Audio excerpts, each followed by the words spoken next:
Chat GPT ఎందుకు అవసరము మన జీవితంలో అని ఆలోచన చేసినప్పుడు చాట్ జీపీటీ మన జీవితంలో వార్తలేంది వాస్తవాలేందని చెప్తుంది. ఈ పత్రికలు ఇచ్చేటి అన్ని వార్తలు నిజమని పొరపాటున నమ్మితే మనం రాంగ్ ట్రాక్లో పోతున్నట్టు లెక్క.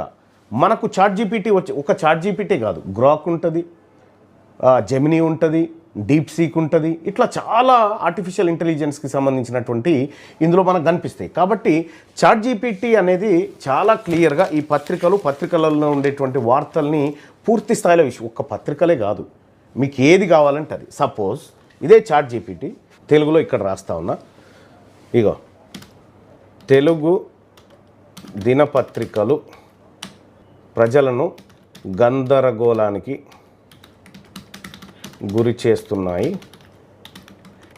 కాబట్టి నేను వీటిపై ఫిర్యాదు చేయాలి అనుకుంటున్నాను. ఈ పత్రికలు ప్రజల్ని గందరగోళానికి గురి చేస్తూ ఉన్నాయి కాబట్టి నేను వీటిపై ఫిర్యాదు చేయాలనుకుంటున్నాను అని చెప్పిన. నువ్వు ఎవరికి చేయాలి, ఎట్లా చేయాలి, ఏందనేది కూడా క్లియర్గా చెప్తుంది. మీ ఆలోచన సరైనదే, ప్రజాస్వామ్యానికి అవసరమైనదే. స్టెప్ బై స్టెప్ మీరు ఫిర్యాదు చేయవచ్చని ప్రధాన సంస్థలు ప్రెస్ కౌన్సిల్ ఆఫ్ ఇండియాకు ఫిర్యాదు చేయొచ్చు. ఎప్పుడు ఫిర్యాదు చేయాలి? వార్తలను వక్రీకరించినప్పుడు, వార్తల అభిప్రాయం ప్రచురించినప్పుడు, ప్రజలను తప్పుదారి పట్టించినప్పుడు, ఒక వర్గాన్ని దూషించినప్పుడు. ఎలా ఫిర్యాదు చేయాలంటే ఇగో ప్రెస్ కౌన్సిల్ ఆఫ్ ఇండియా అని చెప్పి దాని లింక్ ఇస్తుంది. లేదంటే ఇగో register of newspapers of ఇండియాకి ఇస్తుంది. లేదంటే మినిస్ట్రీ ఆఫ్ ఇన్ఫర్మేషన్ బ్రాడ్కాస్టింగ్ వాళ్ళకి ఇస్తుంది. అయితే ఈ కంప్లైంట్ ఇక్కడ ఇది అడుగుతుంది కదా, ప్రెస్ కౌన్సిల్కి కంప్లైంట్ డ్రాఫ్ట్ అంటే నేనే రాసిస్తా నువ్వు చెప్తే అని అడుగుతా ఉంది.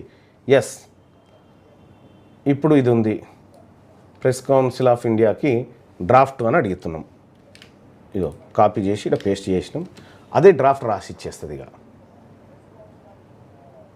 చట్టబద్ధంగా లీగల్గా ఏం రాయాలనేది ఇగో ఈమెయిల్ రాసిస్తూ ఉంది చూడండి. అదే ఈ పత్రికలు ఏమేం చేస్తూ ఉన్నాయి, ఎట్లెట్లా రాస్తూ ఉన్నాయి అని ఉంది.